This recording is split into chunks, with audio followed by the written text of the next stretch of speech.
Hey everyone, hopefully you're having a good day. My name's Andy. My channel is Finding Value. Today I want to answer a comment. There's a comment here and there's truth and validity to it, and I'd like to answer it and give you my opinion because I'm pretty open and straightforward, and I'll give you at least my viewpoint on everything. Um, Here's the comment. It's by Enzo. It says, uranium underperforming hugely. Coal, gas, oil, fertilizers. I'm extremely disappointed. If this continues, market will fall and we suffer. In 2024, Kazakhs will be open 100%, so we have 2 years. The best investment are what Andy is doing, subscriptions, newsletter like Uranium Insiders. These are the real business. I liked Andy when everything was public and free. Now it is different, but I understand Andy wants to monetize his knowledge and his subscribers. I will never pay anyone for subscriptions. Everything is within our reach now. I'm guessing about the internet or something. No need to pay. Well, I mean, that is definitely your opinion, and everyone has their own opinions. What I did is I created this channel. What I wanted to do was share what I've learned. And sometimes at some point, you're going to be forced with decisions in your life that you're going to have to make. If you want to continue down path A, if you want to continue down path B, what I would like to do is continue down path B and make what I'm doing full time. And in order to do that, I have to somehow monetize what I'm doing. And what I'm actually doing for some people is I'm becoming a mentor to them. And with the website, what it does is it consolidates all of my work and ideas that I've worked on over all the years, where it's much easier to access, much easier to look at and learn and read than it is to try to go through videos. So videos are great, but they're very difficult to remember and to see for some people. So there's a bunch of added value by going to a website and reading it. Now, I disagree with uranium and what your point is. Yeah, they're underperforming. Well, they might be. I mean, it depends on the time frame that you use. Uranium's been a huge success from the bottom of 2020 in March, and especially since when a lot of us had purchased it in late 2020 and even in 2021, depending on where you purchased it. And like I've said before, never go 100% in one thing. What you're doing is you're getting an education by the market.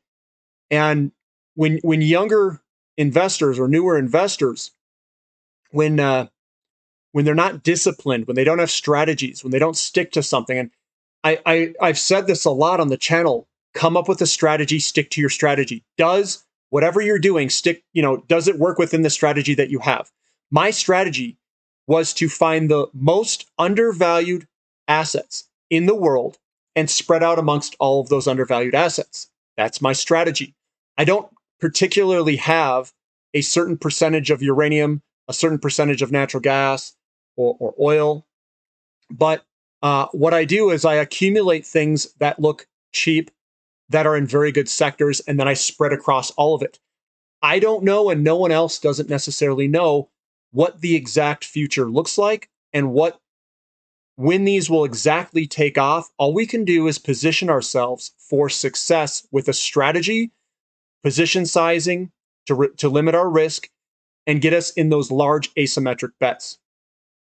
And what that's going to take is it's going to take yourself and everyone else who's wanting to learn to train yourself.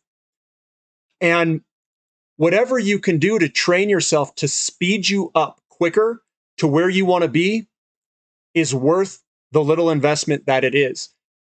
And I don't think, here's my opinion, I don't think there's a single thing on this internet that you're going to gain by reading it yourself and piecing it all together that maybe I did, or maybe that some of these other people have done.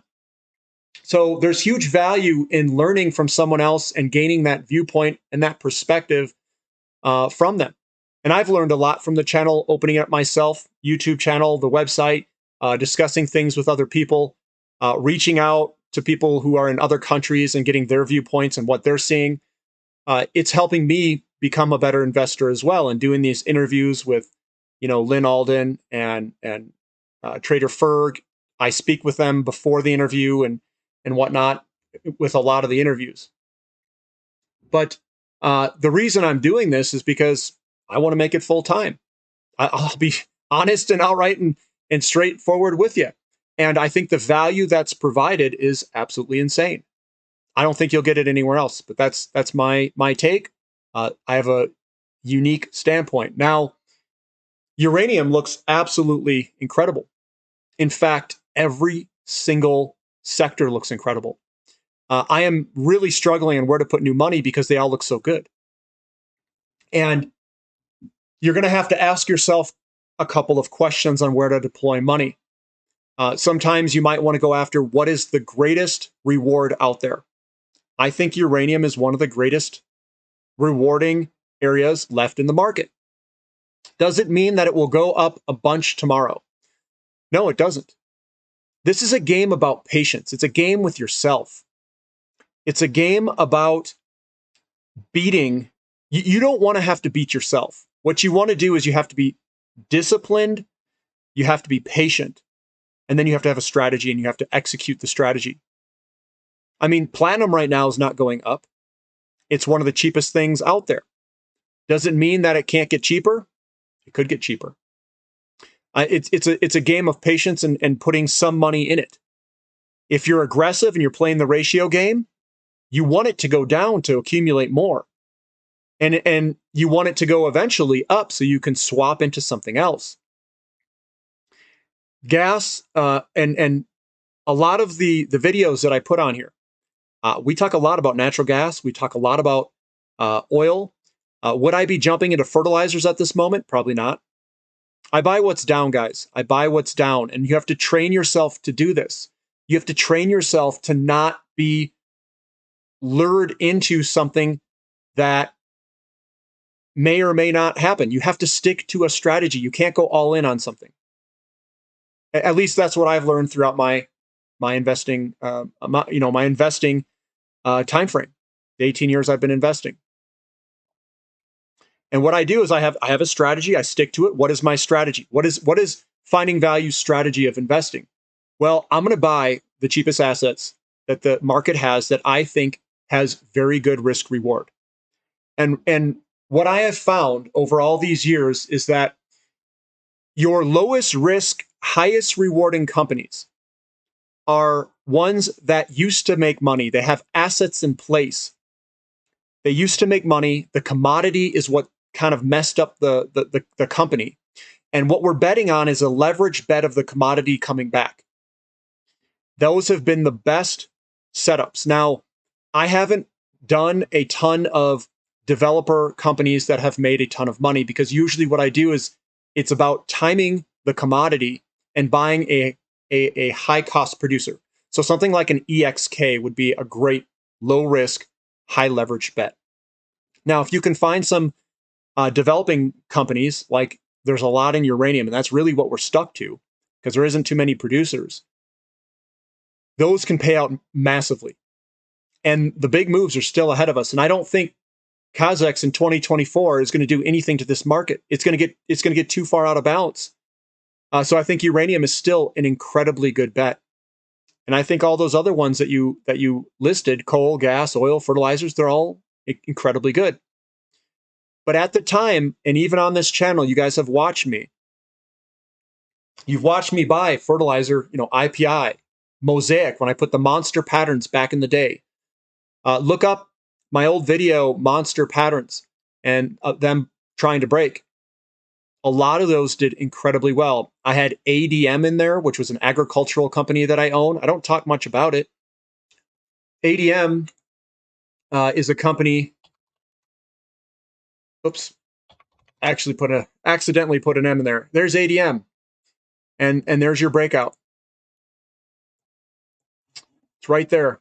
And I said this is the monster pattern back in November 2020 or somewhere. Maybe I did it in 2021. It was somewhere in this region.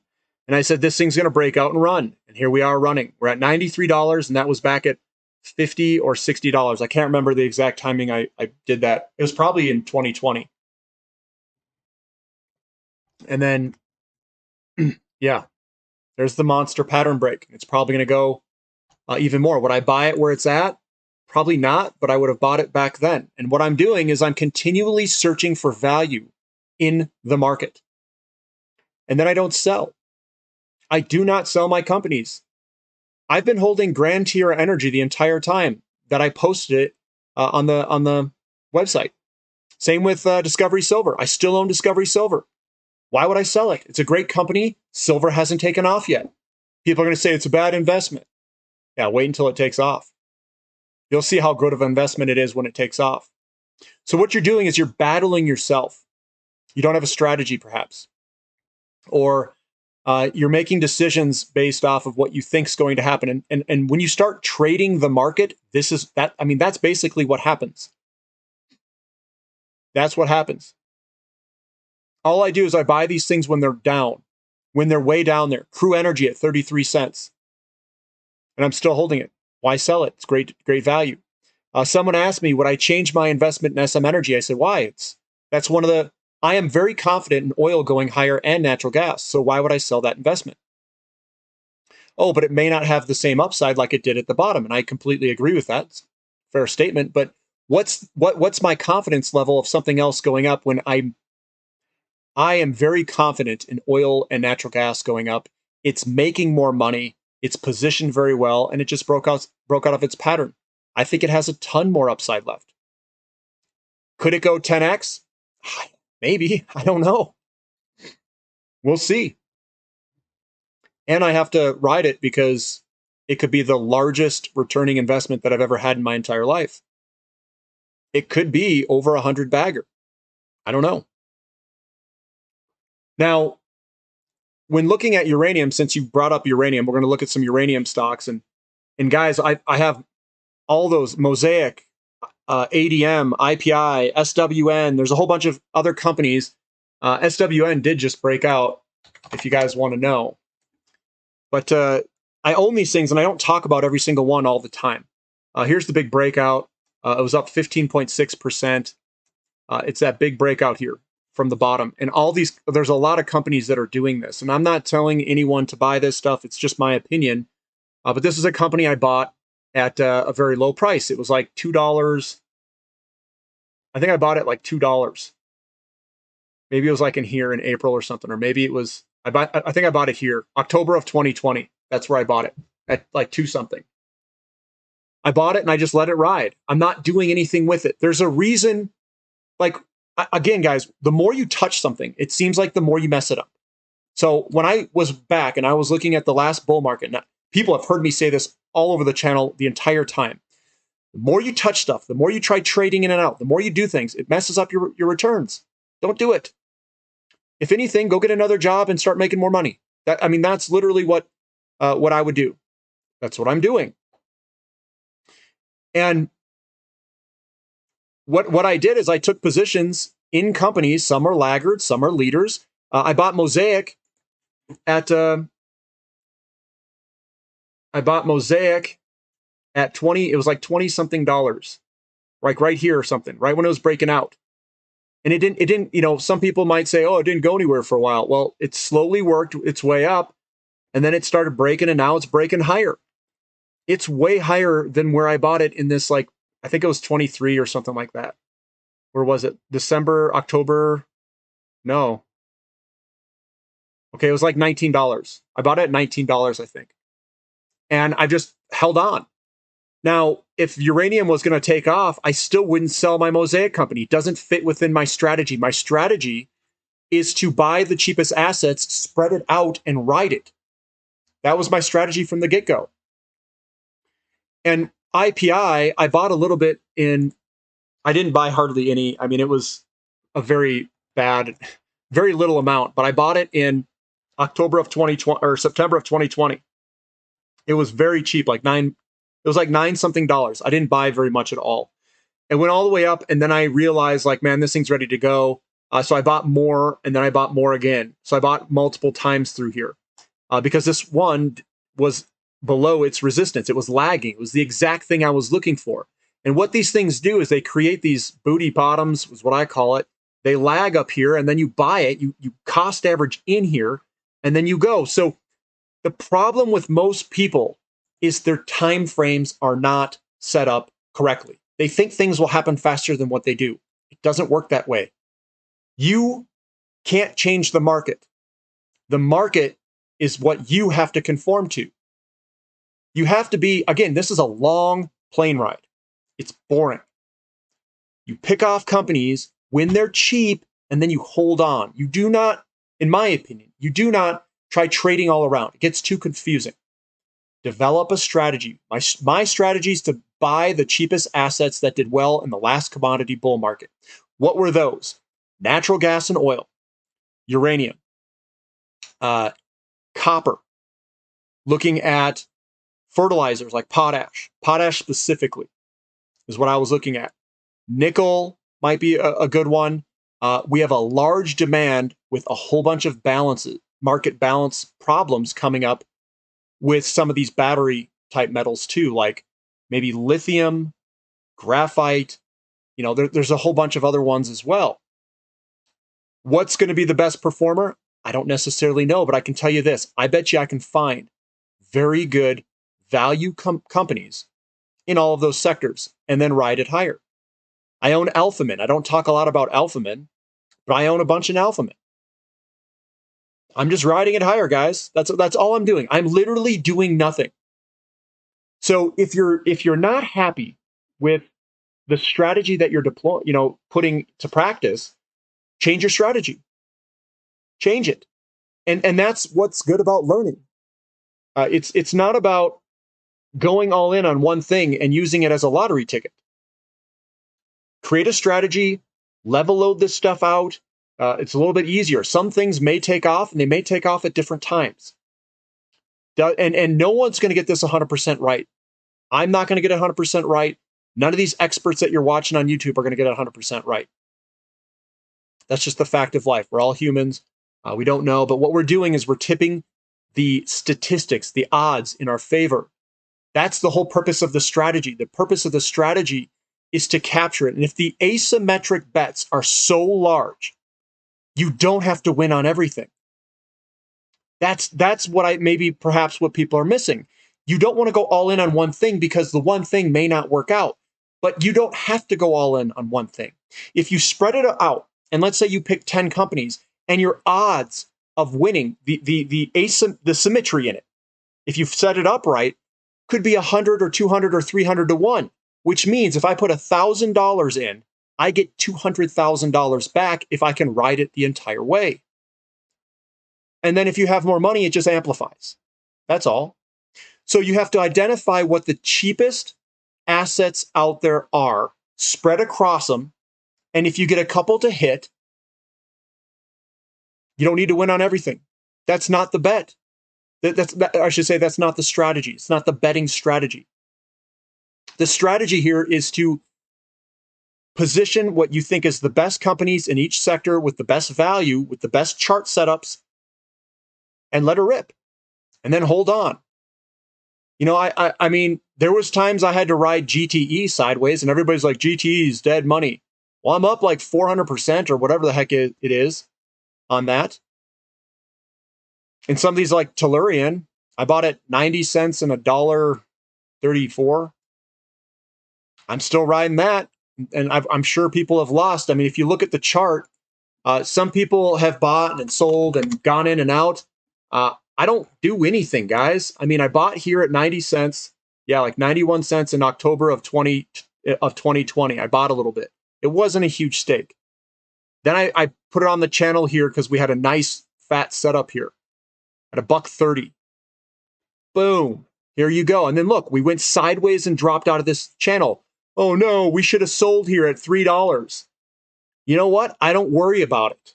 I ride it. 584, and this thing's going way higher. This thing could easily be a 16, 17 bagger on my 90-cent thing. And it could go even higher than that if they're successful at putting in the liquefied natural gas plant. Are people not seeing past the trees to see the forest? Maybe I messed that saying up. I don't know what it is. But guys, the opportunities here, the symmetry here is so gargantually offset in the favor if you put a good strategy down. And again, I can't. The whole purpose of the website is to develop that strategy, is to develop the confidence, to develop a strategy to be successful. That's the whole purpose of the website of why I put it up. And I spent many years putting this together, many, many years. So it's not something that I think you can just read a book and put it together. This is from a different perspective. I've got math, statistics, and it's an engineering background with statistics. And what I did is I've developed a strategy off the top of my head. I didn't read this from a book. When you go and you read those books, I read through them and I'm like, this is not a strategy. What they're doing is they're basically, most books will tell you need to put X here, Y here, and Z here. You know what it is? They're just telling you to spread this stuff out across different sectors, across different things, because they have no idea what the market conditions are. What I did is I said, what causes the rotation of money? Period. If you can figure this stuff out, if you can look at everything, it says, so think of it this way. And I don't know how to make money any other way. This is the only way that you can make purchasing power gains, period. There are some very small, there is a couple of ways that you could do it where you buy an overvalued asset and it becomes more overvalued against everything else. But the risk is very high in that strategy. So what I did is I sat down and I asked myself, what are good strategies? How would you value an item in time? And when I sat down and I said, how do I value this item? It could be a car, it could be a piece of art, it could be anything. How do you value it? What you do is you do a ratio analysis. We do ratios on absolutely everything. We price a car in terms of dollars, ratio. We price a can of beans per ounce, ratio. Everything in this life is a ratio. So what I did is I said, how can I value assets against other assets to determine what's cheap? Well, asset versus time will give me the undervaluedness of something. So if something's undervalued, I want to appreciate against other assets to buy more of their assets. Okay, that's just straight logic. There's no book that I have to read to tell me that. If you have, I don't know, a fair, if you can think somewhat logically, you can just basically sort this all out. It's like sifting all the garbage, and all the good stuff stays in your hands, all the pertinent value information. So then I said, okay, if I can find all the cheapest assets in the world, well, what if I diversified across all of those? And now the next question is, so I know where money has flown, because in order for an asset to become overvalued, money has to flow into it for it to become overvalued. That's what a market cap is. That's what a sector market cap could be. That's just straight logic. Again, I'm just using logic to basically get through these things to figure it out. So if you know where money has flown and where it hasn't flown, then you have to figure out what changes the flow of money. And if you can figure out what changes the flow of money, I call it market conditions, then you know rough timing. It's not perfect timing. It's rough timing on when these will potentially appreciate against the other assets. So we figured this out. And I don't know of anyone else really describing it the way that I'm describing it, which makes me think that they haven't really thought through this, or they're hiding that information. They think it's a competitive advantage. And then I just use technical analysis to validate. That's all it is. But if the market conditions are still right for that to do well, and the chart pattern doesn't look good, perhaps, for some of the companies, then I just wait it out. I have time. There's no quarterly thing that I have to hit. So as an individual investor, I have the advantage of time. I have the advantage of buying whatever asset I want and spreading out against the cheapest assets. And if the market conditions are right, some of those assets are going to go absolutely ludicrous in the opposite direction. And if you've structured it correctly, the risk reward is so lopsided to the reward side that I could wipe out some of my positions and not even notice in my portfolio, because the rewards are so large to the upside that they blow everything out of the water. 100 to 1 return, or maybe even 1,000 to 1 return might happen. But in order to get that, you have to buy at bottoms. And that is a very difficult thing to do because your body is going to tell you, hey, look, this isn't going up. It hasn't gone up, but it's ingrained to us to chase performance, to use price as an indication and validation of, of being right. And that's why we use the technical analysis. That's why we use the ratios. That's why we use market conditions. Now, if you look at how much I get paid through YouTube, it's not very much money. At least not how much that the amount of time that I sink into this is not that great. It's getting better and better as more people view it, but it's not that great in terms of like against compared to my net worth or compared to what my revenue and income is and other things. So it's very difficult to basically come out here, put your life's work on the line for basically no money at all, and then have people tell you like that that I'm like some sort of a sellout. And I think I've helped a lot of people, and I want to continue to help people become successful. What I have to do is I also have to look out for myself and what I know and know my own value. So there's that along with it. But I wanted to talk about this, and just for the sake of it, since we were talking about uranium, I'm going to do a couple of uranium to ratios, and uranium to me looks absolutely incredible.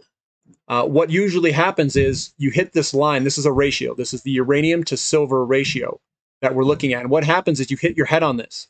You hit your head on this, and then you break through it at some point, and it runs. We are very close, I think, to a run in uranium outperforming silver. What this means is that at some point, when you go from 2 back to, let's say, the peak of 2007, which is at 11, that whatever silver's doing, uranium could outperform it by 5 or 6x, 5.5x. That is a huge outperformance if silver's a moving target to the upside. Means uranium could go into this large squeeze. Knowing what I know and what this looks like is going to put the favorability. And this bet is so massive in terms of rewards versus risk that we are nowhere near a top, in my opinion, for uranium. You can do a uranium to stock ratio. We're at like 0 right now, and it was all the way up in 2009 at 0.15. In 07, it was at 0.1. We may go way back up there again, and that's what that is. Looking at uranium to gold ratio, it's starting to break out. We were at the 2007 peak of 0.2. We're at 0.05. It can go up, 6 times or 5 times or 4 or 5 times, 4 times, 4 times. Go up 4 times against gold on a moving target. Here's this is uranium to crude oil. We could compress back up to a 2007 or 8 high of 2.2 from 0.5. That's another 4 or 5x. So I think you're focusing on the wrong things. This is an incredibly good sector. It has incredibly good value, and it could definitely go up a lot against other assets. So give me a thumbs up for the content, guys. Subscribe to the channel if you haven't already. Check out my website. It's below. If you want to sign up, if you like learning this type of stuff, it's incredibly valuable to learn to compress what I know very quickly for this new commodity bull market that's underway. All right, guys. Thanks for listening. This is Finding Value.